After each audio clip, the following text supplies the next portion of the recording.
네, 안녕하십니까. 이번 시간 제 3단계 중 문제 해결 능력 11강입니다. 3단계 전체 24번째 강이고요.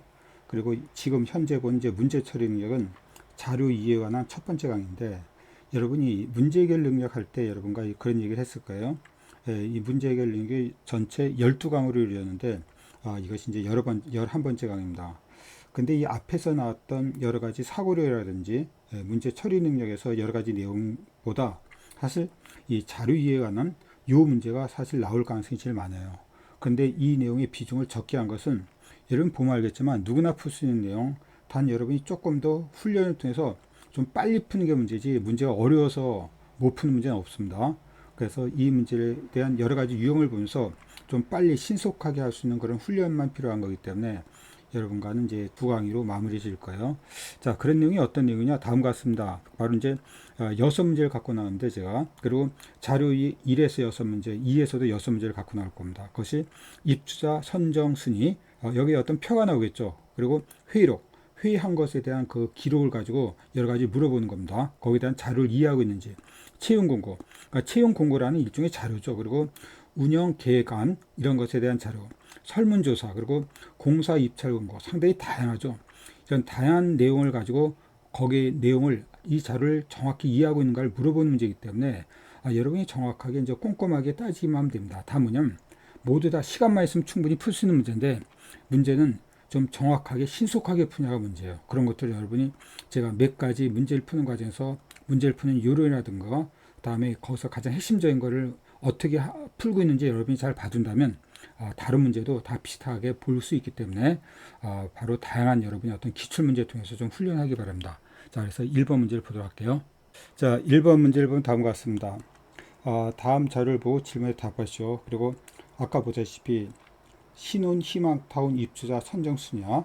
그러니까 첫 번째 우선 공급과 잔여 공급이 있다는 거, 그리고 우선 공급에 대한 어떤 가점, 가점 이제 점수를 받는 거죠. 그리고 자, 그 밑에 이제 잔여 공급에 대한 가점이 있는데, 자, 보다시피 이 자료가 굉장히 커요. 여태까지 건 다릅니다. 그래서 저는 이것을 여러분이 원하면 제가 올해까지는 이 자료를 이메일로 보내드릴 예정입니다. 이메일 주소는 이제 여러분이 이 사이트 보면 있죠.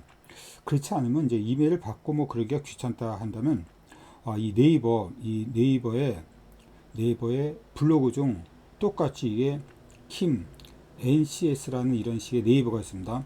여기 들어가면 이제 이 자료를 텍스트로 올려놨거든요. 그러니까 여러분이 이렇게 긁어서 다운받아서 공부하시는 것도 하나의 방법일 겁니다.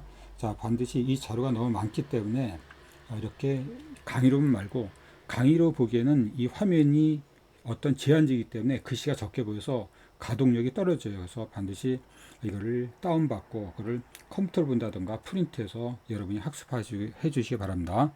자, 그래서 이제 문제를 직접 보시면 이제 다음과 같죠. 보면 여기 이제 이 가점 항목이 이제 가구 소득이냐, 그리고 해당 지역에 대한 거주 기간, 그리고 주택 청약 저축 납입 인정 횟수. 그래서 이 이제 그 소득이라는 것은 중위소득에서 이것이 170% 이하라는 것은 소득이 적다는 거죠. 소득이 적을수록 바로 이제 점수가 많다는 겁니다. 소득이 많으면 점수가 적은 거고, 그리고 해당 거주 연속 거주기간이 2년 이상은, 그리고 1년, 2년, 1년 미만. 근데 여기 보면 이제 거주하지 않는 지역도 신청할 수 있는데 점수는 0점이라는 겁니다. 그리고 종합 청약 저축 24회면 이상이면 3점, 그러면 2점, 1점이 나오죠. 자, 그래서 이런 것들이 이제 보면 여러분이 이 점수를 계산하는 그런 문제가 나올 거를 암시하는 거죠. 근데 여기서 이제 잔여 공급이라는 게 있어. 잔여 공급은 70%의 위 우선 공급 낙첨자, 그러니까 요 우선 공급에 대한 요 해당자 있죠. 요거에서 이제 떨어진 사람도 여기 이제 바로 자동적으로 잔여 공급에 들어가는 거야. 그 다음에 요거보다는 좀 약하지만 여기 2년 이내 신혼부인데 이게 아니라 2년 초과 7년 이내. 그러니까 기간이 좀 더 확장됐죠. 그리고 만 3세 이하 7세 미만 자녀를 둔 한부모 가족도 바로 그지? 이 여기에 들어가게 됐다는 거예요. 여기 보면 이제 여기 3세 미만 자녀를 둔 한부모 가족 아래 다섯 순으로 우선 공급한다는데, 자, 이것은 3세 미만이라 3세 이상도 들어간다는 거죠. 아까 이것은 미만 이상입니다. 자, 그런 것들 여러분이 눈여겨봐 주셔야 돼요. 그리고 그 총 자산을 구하는데 여기 토지, 건물, 자동차, 그리고 부동산 자산에다 부채를 뺀 걸 우리가 총 자산을 보는 겁니다. 그리고 총 자산 규모가 2억 5천만 원 이하이지만 여기 해당된다는 얘기입니다. 자, 그래서 이것이 이제 여기 보다시피 우선 공급 있고 그 다음에 잔여 공급겠죠. 잔여 공급표가 또 있어. 자, 그것이 이제 화면 하나 나타내기 어렵기 때문에 제가 이거를 좀 축소해서 바로 우선 공급과 잔여 공급표를 동시에 나타난 것이 그 다음 페이지입니다. 자, 이어서 우리가 직접 문제를 보면 다음과 같습니다. 아까처럼 이제 잔여 공급 그리고 여기 우선 공급이 있다는 거, 그리고 이제 나머지 70%는 이 우선 공급을 한 나머지 낙첨자 중에서 잔여 공급을 뽑는다는 겁니다. 그리고 자격이 좀 완화됐다는 거죠. 그리고 이 점수 방법인데 점수 방법이 이것도 비슷하지만 약간 다른 게 있어요. 그럴 때 다음 중 자료로 파악할 수 있는 신혼 희망타운 입주자 조건으로 옳은 것을 물어봤습니다. 옳은 거. 그러니까 읽으면서 이제 옳지 않은 걸 이제 버려야 된다는 얘기인데, 보면 이제 다음과 같으네요. 1번. 공고일 현재 신청자는 결혼한 적이 없는, 아니죠. 여기 결혼한 바로 이제 신혼부부, 예비부부가 있기 때문에 이 내용은 틀렸습니다. 해당 부분에 거주한 이력이 없는 사람은 신청할 불가능하다. 아니죠. 거주하지 않으면 바로 점수가 0점이라고 그랬지 신청을 할 수 있어요. 그래서 틀렸고, 바로 이제 혼인기간은 2년 이내이다. 아니죠. 2년 이내인 것은 여기 우리가 그지 2년 이내인 것도 있지만 여기 2년 이상 7년 이내도 자녀 공고를 받을 수 있잖아. 그래서 이것도 틀렸습니다. 여기 바로 우선 공급이라는 말이 없잖아. 전체로 신혼 희망타운 입주만 얘기했기 때문에. 다음에 3세 미만의 자녀를 둔 학부모는 자녀 공급 대상자가 될 수 있다. 여기 3세 미만이 여기 있죠. 이제 여기 있는데 바로 이것은 우선 공급이죠. 근데 우선 공급이 떨어지더라도 자녀 공급이 될 수 있기 때문에 이것도 맞는 얘기입니다. 바로 이제 반드시 우선 공급만 되고 자녀 공급이 안 된다. 그런 말은 아니기 때문에 그러면 이것은 될 수 있다는 말이 맞습니다. 그리고 이제 여섯 번째는 이제 아까 얘기했던 요거 부채를 뺀 거죠. 이걸 모두 더한 것이 아니라 그 더한 거에서 부채를 뺀다는 말이 빠졌기 때문에 5번 틀렸어요. 그래서 4번만 답이 되는 겁니다. 자, 여러분이 한번 느꼈고 실제로 우리가 정확히만 읽으면 다 풀 수 있는 문제이기 때문에 어렵지 않게 답이 나오는 경우가. 자, 이런 식의 문제. 자, 처음에 문제를 봤듯이 이 자료만 여러분이 모두 다 해석만 한다면 풀 수 있는 문제인데 좀 귀찮고 시간이 좀 많이 걸리는 단점이기 때문에 여러분 이제 꾸준히 좀 훈련이 필요합니다. 제가 뭐 푸는 방법은 뭐 따로 있는 건 아니지만 비슷한 유형의 문제를 여러분이 많이 풀면서 좀 익숙해지고 빨리 풀 수 있는 그런 훈련이 필요한 문제가 이 문제의 특징이 될 수 있습니다. 자, 2번 문제를 보도록 할게요. 다음 이제 2번을 보시면 아까 그 자료 갖고 문제를 푸는 겁니다.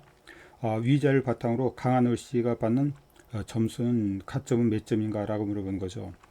일단 보면 이제 32세고 결혼이 42개월 차가 됐다는 것은 앞에 봤듯이 이제 우선 공급이 아니라 바로 자녀 공급 대상자입니다. 그러니까 2년 이상이 넘었기 때문에 그래서 자녀 공급 대상자고, 그 다음에 이제 임신 3개월이면 만 3세의 딸이 있다면 앞에서 이제 태아를 인정하는 거죠. 태아를 인정하기 때문에 미성년 자녀 수는 2명으로 보는 거예요. 그리고 여기 부부 모두 무주택자이다라는 것은 지금 42개월이니까 이것은 이제 2년을 지났죠. 그러니까 무주택 기간이 이제 2년 이상으로 보는 거고, 그다음에 해당 지역 19개월 연속 거주했다. 그러니까 19개월이라는 것은 이제 1년 이상 2년 미만이기 때문에 바로 이것이 2점이고, 그다음에 주택장려 종합예금 납입 기간이 5년으로 60회다 그러면 그지 최고이기 때문에 바로 이것이 3점이 되는 겁니다. 그래서 이 4개를 더하면 이제 10점이 되는 거죠. 자, 이런 식의 문제입니다. 그러니까 있는 자료만 여러분이 정확히 파악하고 풀면 답이 나와주는 그런 식의 유형의 문제입니다. 자, 다음은 2번입니다. 자, 2번을 보면 이제 여기 회의록인데 회의록의 내용을 본다면 내년에 출시되는 화장품을 알리기 위한 프로모션 행사 기획, 그리고 추진 방향 읽어보시고 특히 추진 내용 및 역할 분담이 있는데 그 내용이 이겁니다.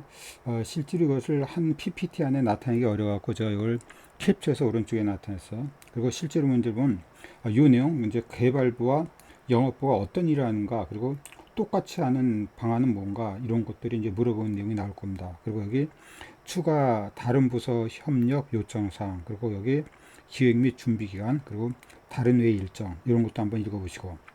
그래서 실제로 여러분이 이제 이 내용부터는 뭐냐면 이 언어, 여러분이 수능 봤을 때도 그런 문제가 있죠.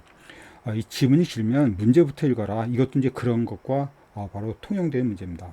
그러니까 이런 걸 다 이것이 요 정도 한번 읽어보고 문제를 풀어도 되지만 이거보다 좀 더 많은 자료가 나오는 문제는 먼저 문제를 한번 살짝 읽어보고 문제에서 뭘 물어보는가를 보고 그 다음에 이 자료 또는 회의록을 보면 훨씬 문제 풀기가 좀 수월할 겁니다. 자, 그런 의미에서 우리가 바로 1번 문제를 풀어보도록 하겠습니다. 다음 1번을 보면 바로 이제 부서별로 수행해야 할 업무로 적절하지 않은 것을 모두 그러시오. 그래 놓고 이제 이 내용을 보고 이제 다시 문제로 들어가면서 읽어보면 되는데 처음에 이 자료로 회의록을 들어가면서 보면 되죠. 근데 이제 회의록에서 가장 핵심적인 내용은 바로 요걸 겁니다. 그래서 이 부분만 제가 캡처해서 놨어요. 그리고 적절한 것이 여기 보면 이제 2개 아니면 3개이기 때문에 그러니까 적절하지 않은 것을 하나 아니면 2개 찾으면 되는 거죠. 그런 것도 우리가 문제를 푸는 하나의 요령이 될 겁니다. 그래서 이 내용 중에 핵심적인 것은 여기 영업사원이고 개발사원이고 개발 영업이죠. 그러니까 여기 개발과 영업이 각기 나눠진 부분이 있고 같은 부분이 있죠. 이것은 같은 부분입니다. 그러니까 같은 부분이 개발과 영업이 다 되니까 그건 고려할 필요 없고요. 자, 그래서 이제 개발부와 영업부 이 내용이 맞는가를 여기서 특히 이 내용이 아니면 우리 앞에서 나타난 다른 내용 있죠. 회의록에서 그 내용까지 확인해 봐야 돼요. 그래서 처음 보면 영업부가 최근 2년간 해외의 홍보 및 판촉 성공사를 분석한다. 근데 여기 보면 영업부는 해외가 없고지 최근 2년간 자사에 이런 얘기 나옵니다. 그래서 홍보 및 판촉 성공 사례.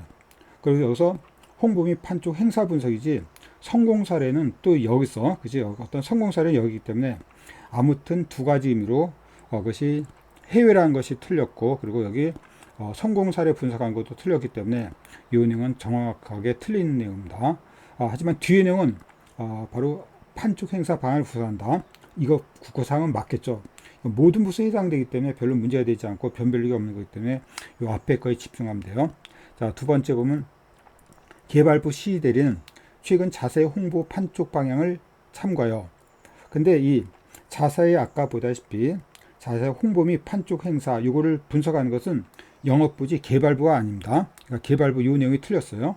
그리고 나머지는 이제 우리가 좀 더 읽어볼 필요 없이 이것이 틀렸기 때문에 바로 이것이 그지 틀려 있는 것이 가와 나가 틀렸다는 것입니다. 가랑 라를 보면 여기 있거나 우리가 그 전에 바로 이제 전체 회의록이 있는 자료이기 때문에 답이 맞는 답이 될 겁니다. 어차피 우리가 아까 예상했듯이 여기서 맞는 것이 2개 아니면 3개라면 이왕 가와 나 2개 나왔기 때문에 답은 요소만 찾더라도 답이 나올 수 있겠네요. 이것이 이제 1번의 1번 문제였습니다. 바로 이제 다음 문제 보도록 할게요. 다음 이어서 2번을 보면 윗글과 아까 홍보글이죠. 그리고 다음 홍보 판촉 트렌드에 관한 글을 참고하여 구성한 홍보 기관으로 적절치 않은 것, 자, 아는 걸 구했습니다.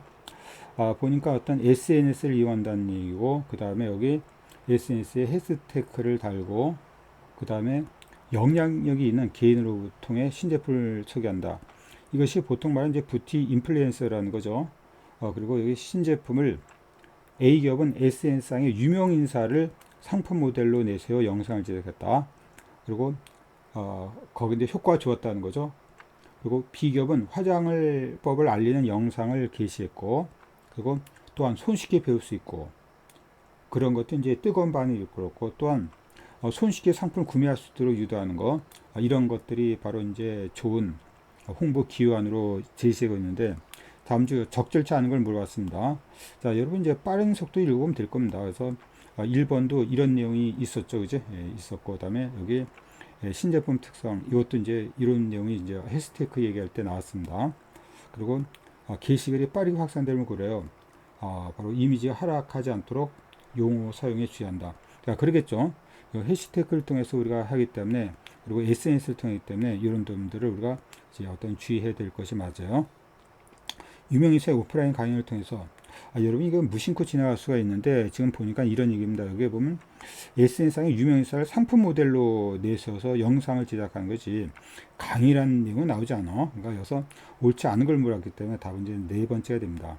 자, 이렇게 우리가 사소한 것에 어떤 용어 하나에서 전체적인 바로 전체 흐름이 틀려지잖아요. 그런 걸 찾는 문제이기 때문에 이런 것이 좀 훈련이 필요하다는 겁니다. 어렵진 않잖아요. 우리가 시간만 있으면 다 풀 수 있는 문제인데 좀 빨리 정확하게 캐치하는 그런 식의 능력을 여러분이 훈련을 통해서 좀 얻기 바래요. 이것이 이제 2번 문제였습니다. 자, 3번째 문제는 이것이 이제 채용 공고에 관한 건데 내용이 상당히 복잡해 보이네요. 먼저 모집 분야 및 채용 인원이 요 우측표에 나타난 겁니다. 연구직인데 부연구위원급 이상 전문연구원, 그리고 모집 분야가 있죠. 채용 인원 있고, 그 다음에 응시 자격이 박사학위 소지자, 바로 이건 석사학위 소지자입니다. 물론 취득 예정자도 포함되고, 그리고 이제 전형 방법이 있고 1차 전형, 블라인드 심사, 2차 세미나, 그 다음에 논문 또는 발표, 면접, 그리고 전문 연구원, 그것이 이제 시험 전형 방법이 이제 우측표에 나타난 겁니다. 서류, 그 다음에 기초 능력 및 직무 능력 평가, 논술, 면접, 신원조사. 그 다음에 거기서 해당되는 이제 응시 원서 서류가 있죠. 한번 쭉 읽어보시고, 그 다음에 여기 제출 기간이 있고, 그 다음에 기타상, 국가유공자 예우, 장애자 고용 촉진, 법령예야 우대함. 그리고 여기 보면 기초생활수급자, 연구원 소재지 지역 인재 경우 바로 가점 부여. 바로 이제 가점이 중복된 경우는 제일 높은 거 하나만 적용함. 자, 이런 내용입니다. 그러니까 내용이 진짜 상당히 많은 내용인데, 그 다음에 우리가 문제를 보면 알겠지만, 문제랑 이거랑 동시에 보여야 되기 때문에, 그래서 여러분이 반드시 자료를 다운받으면서 공부를 해주세요. 그래서 첫 번째 보면 다음 같은 겁니다. 다음 5사람이 공고 내용을 첨가해 지원서를 제출했다. 적절한 것을 모두 고르면, 그러니까 적절한 것을 모두 고른 것은 이제 2명을 고르기 때문에, 우린 그랬듯이 이것이 적절하지 않은 것이 3개죠. 사실 적절한 걸 고르기는 좀 어려워요. 물론 하나하나 다 대조해 봐야 되기 때문에. 하지만 적절하지 않은 것은 하나만, 그 중에서 하나만 저축이 되면 그건 적절하지 않은 거잖아. 그러니까 여기 나온 이제 여러 가지 내용이 있는데, 이 내용 중에서 하나만 적절하지 않으면 되기 때문에 적절하지 않은 걸 구하는 게 쉽습니다. 적절한 것은 다 맞아야 되기 때문에. 자, 그래서 이 문제는 바로 1, 2, 3, 1번에서 이렇게 5명이 이제 적절한지 아닌지를 앞에 있는 표 갖고 우리가 구해줘야 하기 때문에, 이것을 동시에 한 화면에 못 나타내서 일단 첫 번째 화면으로 들어가서 바로 1번 문제를 제가 읽어가면서 볼까 합니다. 자, 여러분도 똑같은 방법으로 전체 자료를 다운받아서 본다던가, 아니면 크게 화면으로 보면서 동시에 보면서 문제를 풀어주셔야 돼요. 그리고 여러분이 한번 찾아보실래요? 답을 먼저 찾아보고 그 다음에 같이 맞춰보는 걸 합시다. 자, 그래서 이제 아까 봤던 이제 문제를 1번 문제를 읽어보면, 이 박갑돌은 경제학 박사 학위를 2019년 8월에 취득하여 부연구원 위원회에 지원한다. 그러니까 부연구원은 바로 박사학위가 맞죠. 이건 맞습니다. 그리고 박사학위 논문을 연구실적으로 제출했다. 자, 이것이 이제 우리가 꼭 맞는 것처럼 생각되는데, 여기 보면 최근 4년간 이내 연구실적, 박사 학위 논문 제외합니다. 학위 논문 제외하기 때문에 거기서 연구실적으로 제출했다. 이것이 틀렸다는 거예요. 그래서 박갑돌이는 틀렸습니다. 그 다음에 두 번째, 김을숙은 학사 과정에서 경영학과 통계학을 전공하였고, 그 다음에 5년 동안 근무했죠. 근데 우리는 아까 봤듯이 학사 과정은 없었죠. 바로 이것은 이 내용이 여기서 전문연구원이기 때문에 이것은 석사 과정입니다. 그래서 두 번째 김을숙도 틀렸어요. 그 다음에 정병지, 연구원 소재에 거주하면서 기초생활수급자며 가점을 받기 위해서 이 두 가지 부분에 대한 관련서 증명서를 제출했다. 자, 맞습니다. 그래서 이것도 맞는 얘기고, 다음에 류정재, 에너지 관리학 석사학위를 취득했으며 최종 학력 성적 증명서를 출신 학교를 삭제한 뒤 전문 연구원에 지원했다. 그래서 에너지, 여기 전문 연구이기 때문에 이거고, 여기 에너지 관련 분야가 있죠. 그래서 이것도 맞는 얘기입니다.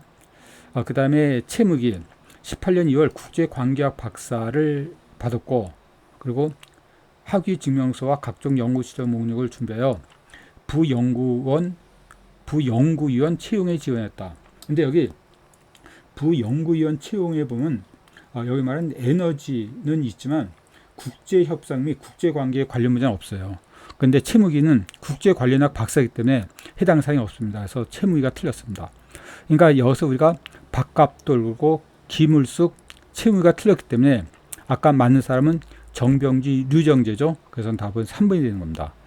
자, 다음에 두 번째는 다음 보기 내용은 이걸 말하는 건데, 국제협상 및 국제관계 연구직 채용자에게 요구된 필요지시다.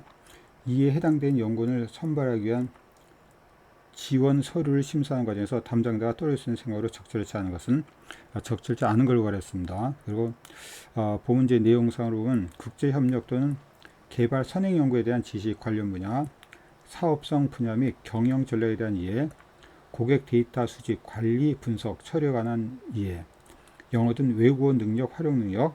그래서 이제 1, 2, 3, 4, 5 중에서 이 내용이 제대로 반영되는지, 그리고 보기에 관련된 거죠. 그것을 여러분과 확인하는 과정에서 적절치 않은 걸 고르라는 거야. 근데 저도 요거를 실제로 문제를 풀어보는 과정에서 좀 시간이 걸릴 정도로 좀 어려웠던 내용 중 하나일 것 같아요. 그러니까 꼭 그 내용이 있어야죠. 그래서 여러분 한번 잠시 동영상을 멈추고 한번 찾아보시 바래요. 그래서 제가 찾은 것은 바로 이런 얘기죠. 이 두 번째 보니까 여기서 어떤 근무 평가 이후 업무 분야를 병리할 수 있음을 고려하여야 한다. 그런 내용 자체가 없죠.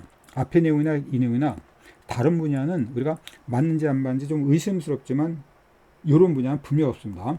이런 내용은 이 보기에서 없었고 맨 처음에 채용 공고에도 없었어요. 그래서 답은 적절치 않은 것으로 2번이 됩니다. 그리고 아까 이제 한번 1번 문제를 풀다 보니까 이런 문제가 잠시 생각났는데, 아까 요서 본다면 이런 거죠. 이 정병지, 연구원 소재지 거주하여 기초생활수급자면 가점을 받기 위해서 이 두 가지에 대한 부분을 관련 증명서를 제출했죠. 근데 아까 보면 이런 내용이 있었어요. 여기 바로 지역, 비수도권 지역인재, 그리고 기초생활수급자, 연구원 소재 지역 중 그지 가점을 구하는데 가장 높은 학문만 부여한다 했잖아. 그렇기 때문에 이 두 가지를 모두 제출하는 게 옳지 않느냐라는 질문이 있었는데, 이것이 그지 제출하기 때문에 이거를 제출한 사람은 어느 것이 가점이 높은지 모르기 때문에 일단 다 제출하는 게 맞습니다. 그리고 워낙 여기서 틀린 것을 두 개 고르는 과정에서 틀린 것을 골라냈기 때문에 그래서 옳은 것을 두 개 고르는 과정에서 옳은 것 두 개, 틀린 것 세 개가 나왔기 때문에 정병진은 오래야지 답이 될 겁니다. 그쵸. 그 부분도 얘기 맞을 거야. 이 가점 부분이 없잖아. 가점 부분이 없기 때문에 두 개 중에서 어떤 것이 가점이 높은지 낮은지 모르기 때문에 해당된 내용을 모두 그지 제출하는 것은 이것은 정당한 방법이었어요. 자, 이것이 이제 3번 문제였습니다. 다음에 4번 문제는 이 자료인데, 이 자료가 윤리경영주간 운영계획가 아니거든요. 그러니까 청탁금지법에 관한 그런 내용에 대한 추진 방향, 개요 운영, 운영기간, 운영방법, 그리고 교육화면 팝업, 창 자동 실행, 그리고 닫기 버튼 클릭 후 업무 시작. 운영 내역은 다음과 같이 바로 여기 1, 2, 3 방법이 있습니다. 한번 읽어보세요. 특히 6회 시청 완료 후 2달 이내 학습할 내용으로 간단 시험을 통과하는데 80점 기준으로 이해할 때는 다시, 그리고 2번일 때는 바로 다시 교육을 하는 겁니다. 근데 이 내용이 워낙 이제 길기 때문에 제가 바로 PPT 화면 하나에 못 담았어요. 그래서 그 다음 화면으로 다시 우리가 보야 됩니다. 자, 그래서 아까 이후에도 이제 여기 이수 교육중 발급, 만점자에게 수상, 그리고 여기 기대효과 있죠. 기대효과도 여러분 한번 읽어보시기 바랍니다. 자, 그럼으로써 이제 그 다음 문제가 나오는데, 이 문제도 반드시 1번 문제가 나올 텐데, 이 내용을 알고 문제를 풀어줘야 하기 때문에 똑같이 문제를 잠시 보고 다시 이 내용으로 들어와서 그 문제를 제가 읽어볼 테니까 여러분 다운받아서 여러분 공부해 보세요. 그래서 이제 1번을 보면 다음과 같습니다. 다음 중 미디어 제작부에서 만들 교육 콘텐츠로서 적절하지 않은 것은, 이런 내용이 아까 그 내용을 모두 담고 있는 걸 보는 거죠. 그래서 마찬가지로 아까 그걸 보고 요것에 대한 문제를 읽어가면서 보도록 할게요. 자, 그래서 이제 읽어보면, 거기 이제 1번은 청탁금지법 개정 후 외부 강의 사례금의 상한액이 어떻게 조정되었는지를 내용으로 구사한다. 두 번째, 경주사 및 선물의 가액 범위가 어떻게 조정되었는지 내용으로 구사한다. 세 번째, 본인 의사 관계없이 수령하게 된 선물 등에 대하여 대화하는 방법을 소개하는 내용을 구사한다. 이렇게 이제 4가지, 5가지 보여 있죠. 근데 여러분 벌써 느꼈을지 모르는데, 이 청탁금지법에서 외부 강사 사례금 상한액 이런 내용은 없습니다. 그러니까 어떤 그 밑에 보면 어떤 경조사나 선물의 가액 이런 거 있었지만, 이 사례, 외부 강의 사례액에 대한 상한액 이런 내용은 바로 청탁금지법과는 관련이 없죠. 그러므로 1번은 답이 바로 옳지 않은 것으로서 바로 1번이 답이 됩니다. 자, 그러겠죠. 그죠? 우리가 이런 내용은 여러분 들은 바도 없다니까 약간 어떤 상식적인 내용도 포함될 것 같아. 그래서 1번은 전체로 봤을 때 바로 흐름에 맞지 않고 옳지 않은 겁니다. 나머지 모두 옳죠. 나머지 옳다는 건 우리가 느낄 거예요. 그러니까 이것은 우리가 갸우뚱하는데 결국 이제 맞지 않아서 갸우뚱하게 되죠. 그래서 1번은 답이 1번이 됩니다. 다음 이제 계획안에 대한 이해로 적절치 않은 걸 물어봤습니다. 자, 이것도 마찬가지예요. 1, 2, 3, 4, 5번인데 이 내용을 앞에 봤던 아까 그 계획안을 보고 하나하나 맞춰봐야 돼요. 이것도 마찬가지입니다.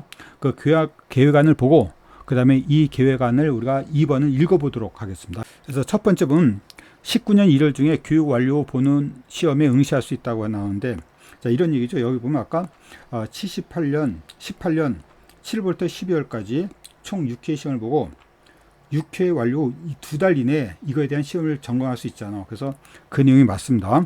아까 봤던 이제 그 2번 내용은 다음과 같이 1월 중에 보는 시험에 응시할 수 있는 것이 아까 이 조건을 만족하고 있죠. 그래서 1번 맞습니다.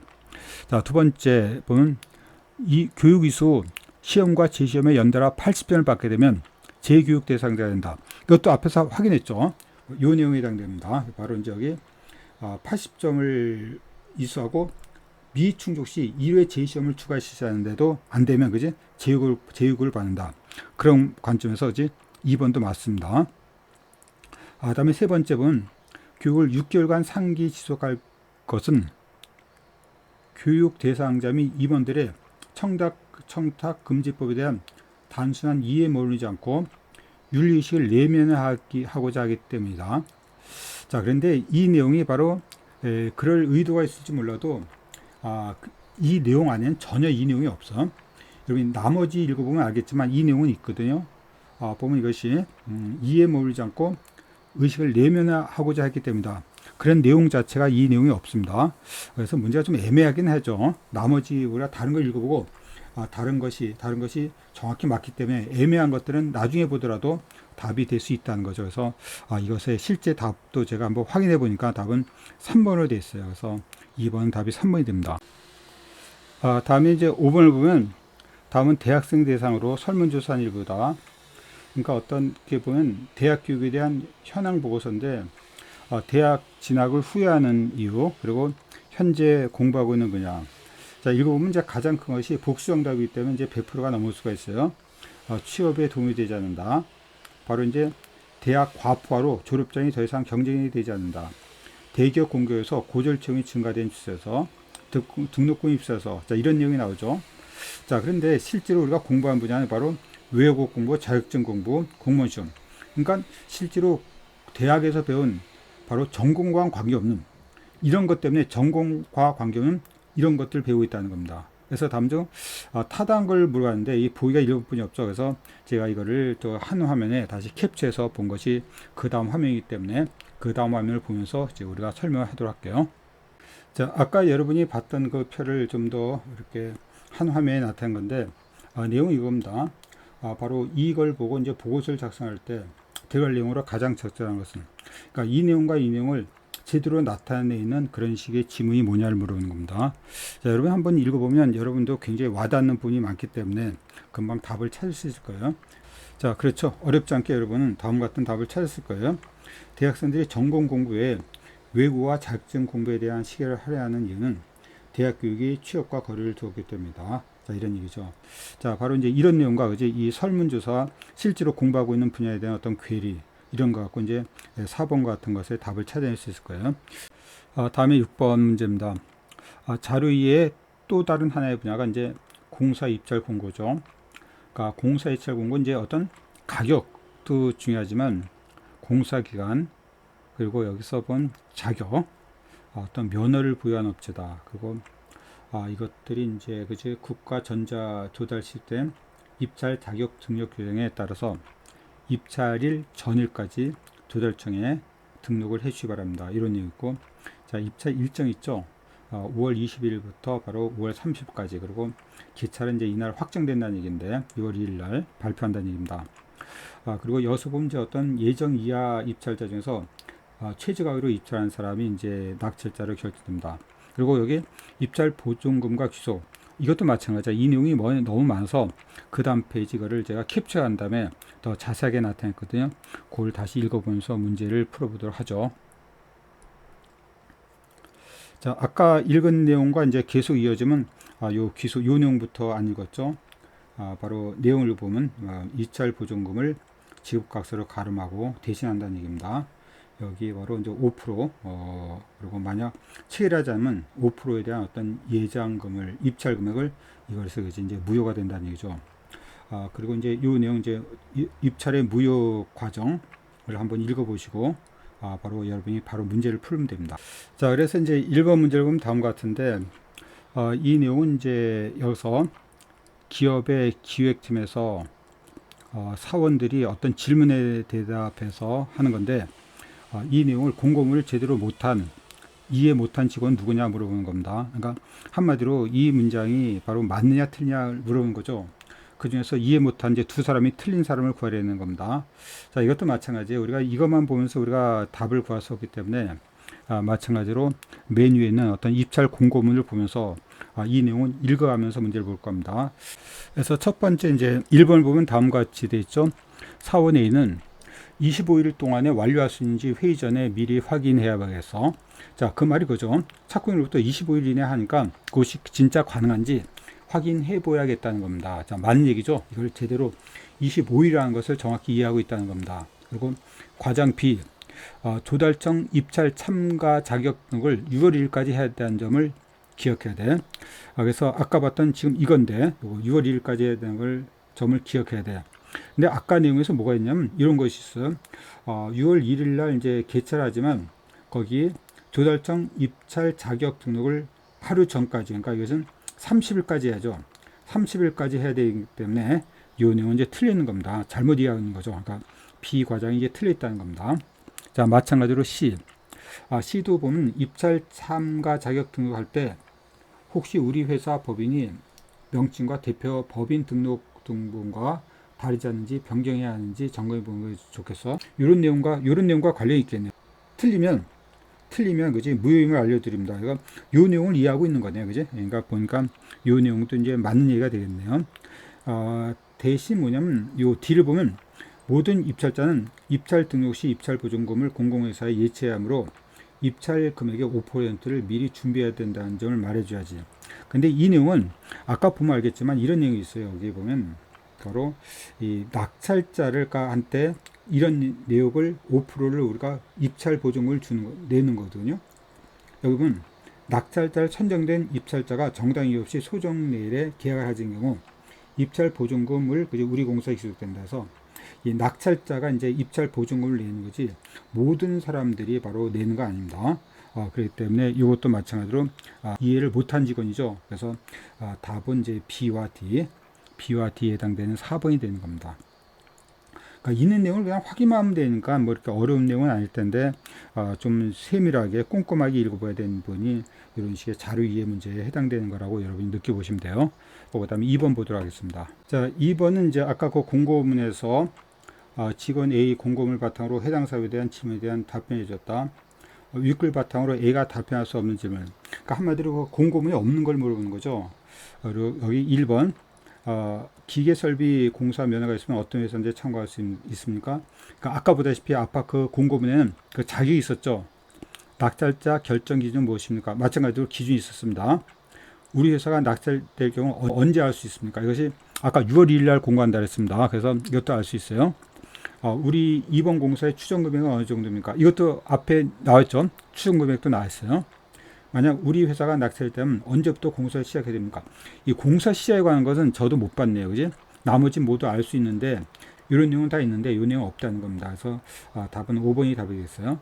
자, 이런 쉬운 문제예요. 이제 우리가 어떤 자료에는 어떻게 보면 상당히 쉬운 문제고 여러분이 좀 빨리 습득함으로써 훈련함으로써 훨씬 늘 수 있는 문제가 바로 이런 내용입니다. 그래서 많은 내용을 하지 않고 이게 1회 봤는데 다음에 1회만 더 보는 것으로서 마무리 지을 겁니다. 자, 이번 시간 여기까지입니다. 수고했어요.